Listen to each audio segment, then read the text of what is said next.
को तो इच्छा मृत्यु का वरदान प्राप्त है, और क्या पता कब जाकर के ये सोचें मृत्यु इनकी, जब ये बोल दें कि मेरी मृत्यु हो जाए तब इनकी मृत्यु होगी। जब तक ये अपने मुंह से नहीं बोलेंगे तब तक इन्हें कोई मारने वाला संभव नहीं है, इनकी मृत्यु होने वाली नहीं है। जैसे ही मुख पर उदासी देखी तो पितामह कहते हैं, हे कृष्ण, मुझे ये तुम्हारा ये चेहरा नहीं देखना, मुझे तुम्हारे मुस्कुराते हुए चेहरे को देखना है।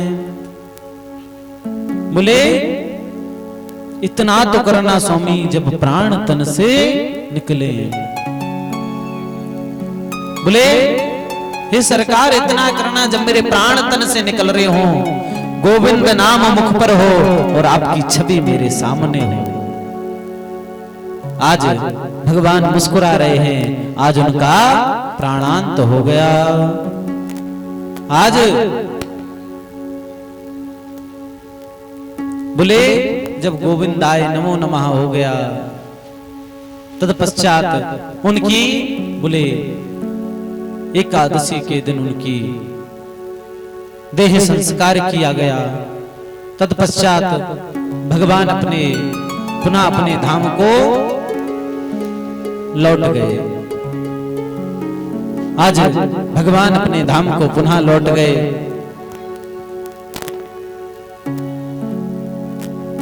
आज अर्जुन भी इनके साथ में गए हैं। भगवान कृष्ण अपने धाम को लौट गए। इधर राजा परीक्षित पूछता है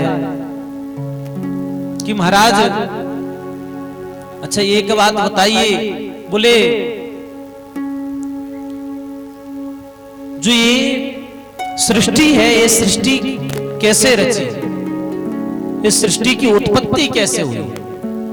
मेरे मन में बड़ी उत्कंठा है, हे सुखदेव जी महाराज मुझे बताइए ये सृष्टि कैसे रची। तब बोले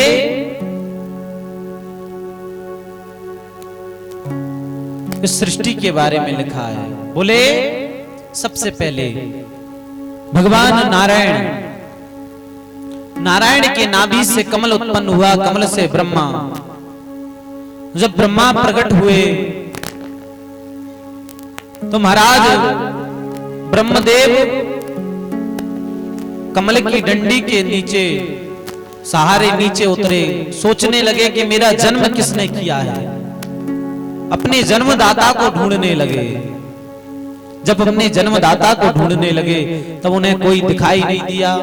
तब जल के जो जल में बूंदों की आवाज टप टप टप टप टप करने की आवाज आई तो उन्हें ऐसा लगा कि शायद कोई कह रहा है कि तप करो, कि शायद मुझे कोई इशारा देना चाहता है कि हे ब्रह्मदेव तुम तप करो।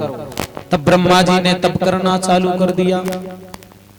जब तप किया तो बोले भगवान नारायण प्रसन्न हो गए और भगवान नारायण ने चतुर्श्लोकी भागवत का उपदेश दिया।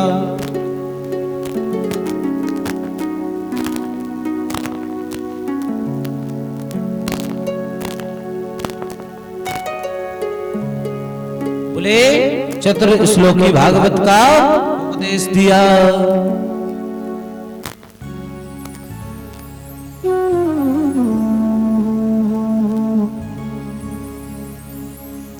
बोले जब मुझसे भगवान नारायण ने कहा कि हे ब्रह्मदेव आपको इस सृष्टि की रचना करनी है, मुझे सृष्टि की रचना का आदेश दिया।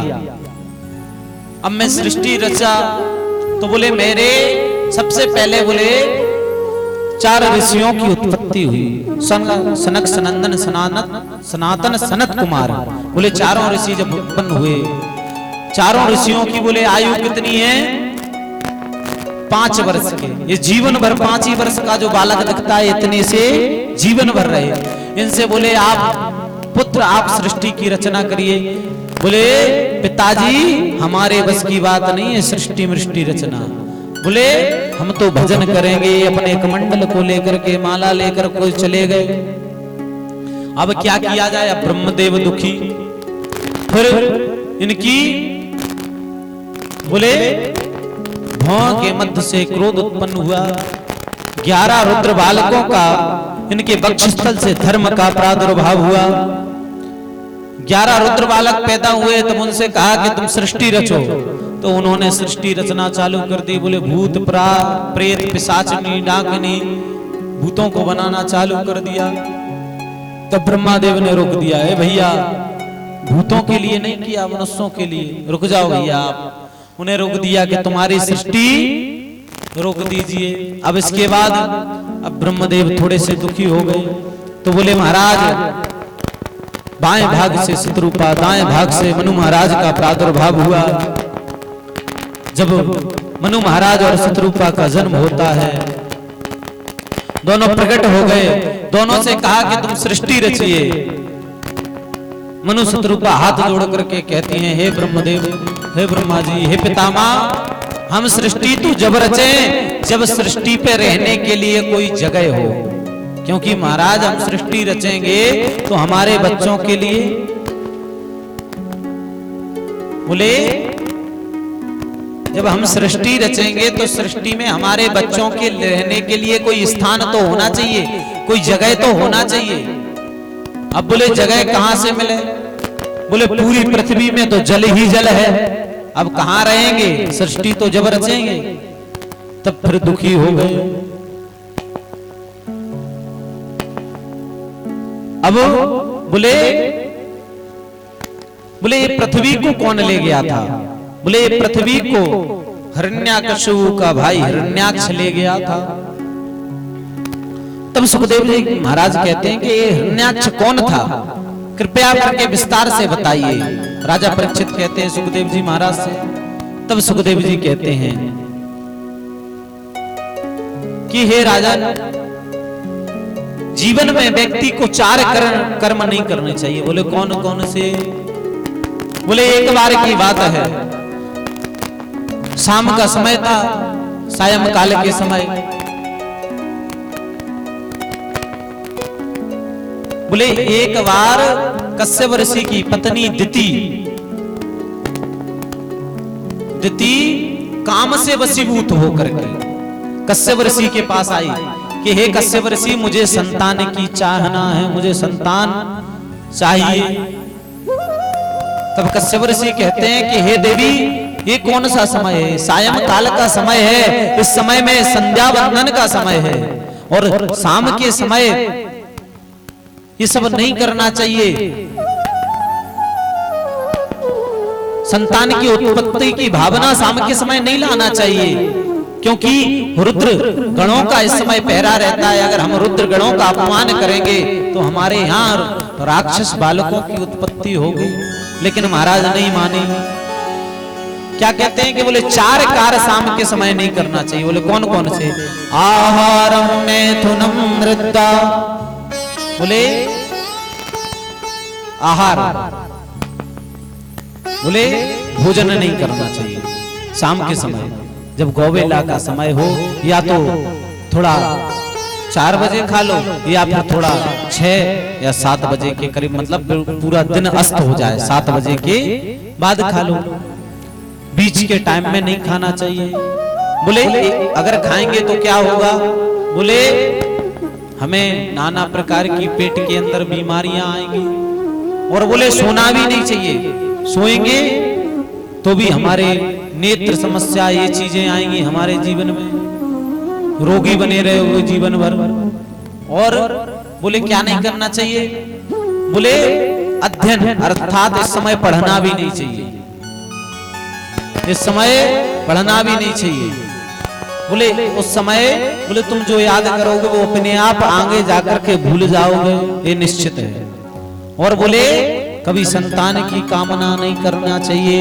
अगर तुम शाम के समय संतान की कामना करोगे तो तुम्हारे यहाँ राक्षस संतान, दुष्ट संतान पैदा होगी।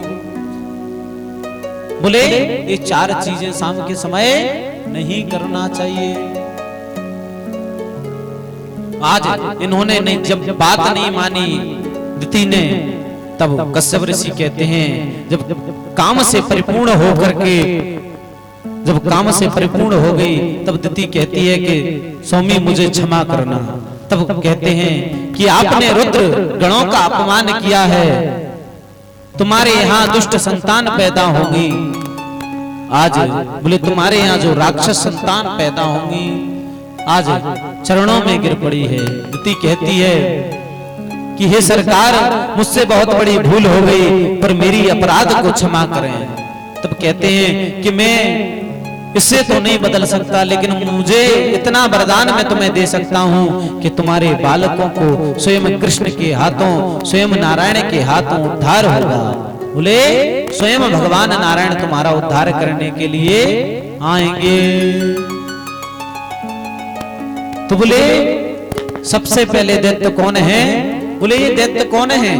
ये दैत्य भगवान के पार्षद हैं, जय और विजय, द्वारपाल। भगवान के जो द्वारपाल हैं जय और विजय, इन्होंने एक बार क्या किया?